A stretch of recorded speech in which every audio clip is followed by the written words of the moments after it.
ఏమిటా తమకము అంటే, ఇక్కడ నేను ఏది పోగొట్టుకున్నానో దానిని మళ్ళీ ఇక్కడే పొందగలను అన్న భావన ఏర్పడుతుంది. సాధారణంగా నిశ్శబ్దంగా ఇంట్లో ఉన్నటువంటి సమస్తము వెళ్ళిపోతాయి. ఆ తమకం ఎక్కడి వరకు వెళ్ళిపోతుందంటే, తాను ఎంతటివాడు ఎంత స్థితికి వచ్చాడన్న విషయాన్ని కూడా ఇంకా పరాకుతో పట్టించుకోగలిగిన స్థితి ఉండదు. అదొక ఉన్మాదముతో కూడుకున్నటువంటి అవస్థ. ఆ అవస్థలో సర్వభ్రష్టుడైపోతాడు. అయిపోవడం కాదు, ఆశ్చర్యం ఏంటంటే, శ్రీరామాయణం సుందరకాండలో వర్ణించినట్టుగా అన్నీ పోగొట్టుకున్నవాడు బుద్ధి తెచ్చుకుని ఇంటికి వెళ్ళాడు. కనీసంలో కనీసం పక్కవాడి చేతులలో ఉన్న ముక్కల వంక చూస్తూ నించుని సంతోషం పొందుతాడు తప్ప ఇంటికి వెళ్ళాడు. అది కదలకుండా వెలుగుతున్న దీపాలను అడ్డుపెట్టి సుందరకాండలో మహర్షి ఓడిపోయిన జూదగాడు పక్కవాడి జూదపు ముక్కలలోకి చూస్తున్నట్టుగా ఉంది కదలకుండా వెలుగుతున్న దీపం అంటారు, ప్రజ్ఞాయిత వివాపస్య అని. కాబట్టి ఈ జూదం అనేటటువంటిది మనిషిని సర్వభ్రష్టుణ్ణి చేస్తుంది.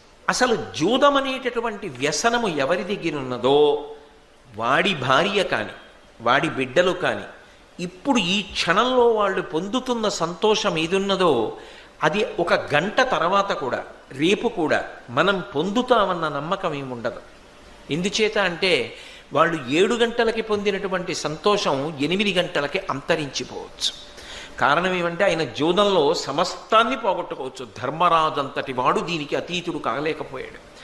చిత్రం ఏంటంటే, మీరు ఎన్ని దృష్టాంతాలు చూపించండి, ఇది కూడా కామ సంబంధమైన వ్యసనమే. ఇంతమంది పాడైపోయారా, అందులో తమకం ఉంటుందిరా, ఒకసారి ముట్టుకుంటే నువ్వు పైకి రాలేవు, సరదాకి కూడా దాని జోలికి వెళ్ళవద్దు అని మీరు ఎంత చెప్పండి, ఒకసారి దానిలో కూర్చున్నవాడు తమకమును విడిచిపెట్టలేడు. ఆశ్చర్యం ఏమిటో తెలుసా, ధ్యానం కోసం ఒక్క 10 నిమిషాలు కూర్చోండి అంటే 10 నిమిషాలు కూర్చోడానికి సహకరించినటువంటి శరీరం జూదం ఆడడానికి మాత్రం రాత్రింపగళ్ళు రోజులు సహకరిస్తుంది. నేను మీకు వివరములు ఉదాహరణలు చెప్పక్కర్లా, మీరు ఎంతమందిని చూసుంటారు అలాగా రోజులు కూర్చోగలరు. అటువంటి స్థితి నుంచి విడివడి ఎవరైనా మళ్ళీ బయటికి వస్తే అది కేవలము భగవదనుగ్రహంతో పొందిన పునర్జన్మ. కానీ అది అందరికీ సాధ్యం కాదు. ఎక్కడో కోట్ల మందిలో ఏ ఒక్కరో భగవదనుగ్రహాన్ని పొందిన వాళ్ళు మాత్రమే అలా బయటికి రాగలరు.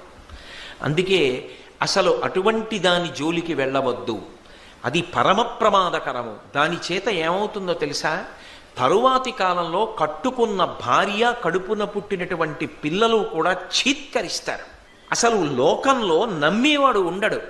5 రూపాయలు ఇవ్వడానికి కూడా ఎవడు నమ్మడు, వీడికి ఇస్తే మళ్ళీ వ్యసనానికి పోతాడు రా అంటారు. కాబట్టి అది పరమ ప్రమాదకరము సుమా, దాని జోలికి వెళ్ళవద్దు. దీనికి పరిష్కారం ఏమిటో తెలుసా, భంజనం ఒక్కటే. భంజనము అన్న మాటకు అర్థం ఏమిటంటే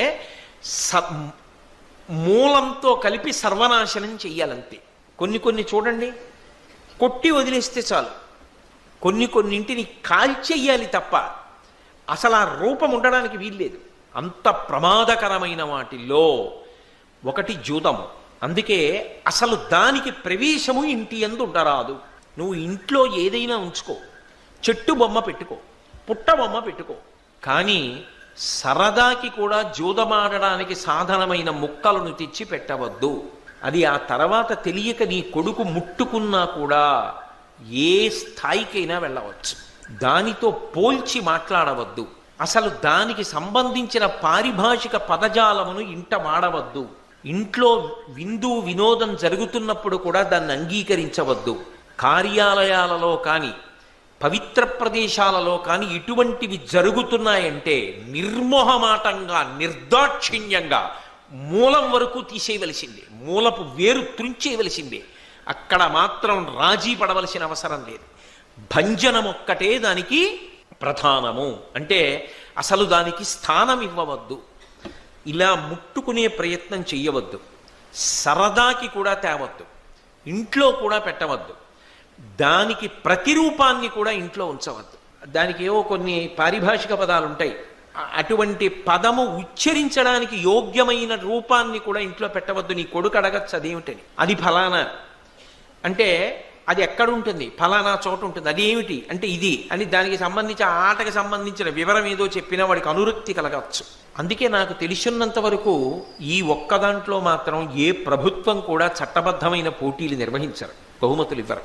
ఎందుకంటే అది పరమ ప్రమాద హేతువు. అసలు దాని గురించి పిల్లల దగ్గర ప్రస్తావన కూడా తేకూడదు.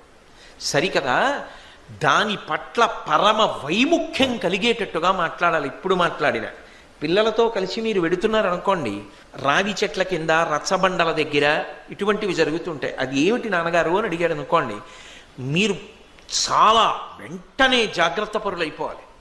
యథాలాపంగా మాట్లాడకూడదు. మీరు అది ఎంత ప్రమాదకరమో చెప్పాలి.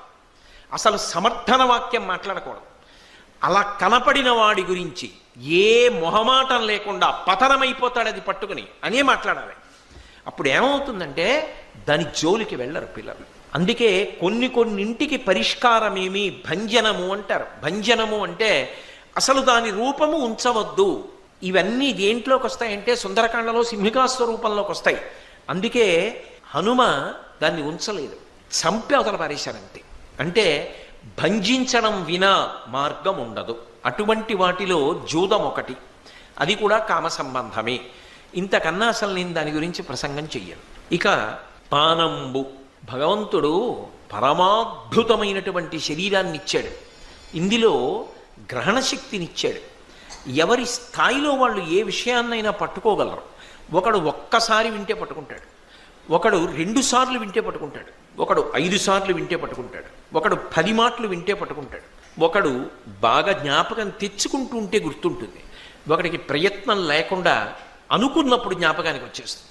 అది దేనికి వాడుకోవాలి అంటే ఎప్పుడూ కూడా భగవత్ సంబంధమైన సాత్వికమైన విషయ పరిజ్ఞానాన్ని పొందడానికి నిరంతరం వాడుకోవాలి తప్ప శరీరాన్ని సంతోషపెట్టడానికి మత్తు అలవాటు కాకూడదు. మత్తుగా ఉండడం చేత, ఇంద్రియములను మత్తెక్కించడం చేత సంతోషపడే ప్రయత్నము చెయ్యరాదు. మద్యపానం చేయడం వల్ల ఏమవుతుంది అంటే శరీరమునకు ఒక రకమైన మత్తు ఆవహిస్తుంది.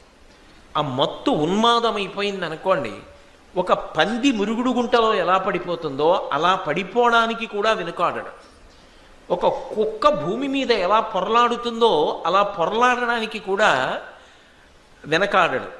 తనని కట్టుకున్న ఇల్లాలు అని కూడా చూడకుండా హింస చెయ్యగలడు. కడుపున పుట్టిన బిడ్డ అని కూడా చూడకుండా హింసించగలడు. ఇది రోగానికి దాచుకున్న డబ్బు అని చూడకుండా ఆ వ్యసనంలో పట్టుకెళ్ళిపోయి వాడగలడు. అదంటూ మొదలవ్వాలి. కానీ ఆ తర్వాత సర్వభ్రష్టత్వానికి ఎంత దూరం వెళ్ళాలో అన్నిటికీ కావలసినంత వ్యవస్థ అందులో ఉంటుంది. అది కేవలం మత్తు కాదు. ఆ మత్తు ఆ తర్వాత ఎన్ని తప్పు పనులైనా చేయించేస్తుంది. ఇక ఆ తర్వాత ఆగలేడు, అది పొందకుండా ఉండలేడు. అది శరీరమునకు ప్రాథమిక అవసరమై నువ్వు సర్వనాశనం అయిపోతావు, దీనివల్ల నీ జీవితం పోతుంది, మరణిస్తావని చెప్పినా సరే మరణించినా పర్వాలేదు కానీ అది సేవించకుండా మాత్రం ఉండలేడు. ఇది బాహ్యంలో వచ్చే భ్రష్టత్వం. ఆంతర భ్రష్టత్వం ఏమిటో తెలుసా? చాలా దారుణమైన ఫలితం ఎందుకు పొందుతాడంటే, ఇక్కడ ఎవరున్నారు? పరమేశ్వరుడు అగ్ని రూపంలో ఉంటాడు.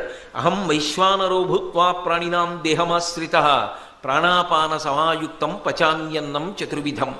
మనం ఏది నవిలి తింటున్నామో, ఏది తాగుతున్నామో, ఏది చప్పరిస్తున్నామో అటువంటి పదార్థములన్నీ కూడా లోపల అగ్నిహోత్ర రూపమై ఆయన పచనం చేసి జీర్ణం చేసి శక్తిని కండరములకు ఇచ్చి శరీరము తేజస్సుని పొందేటట్టు, శక్తిని పొందేటట్టు చేస్తున్నాడు.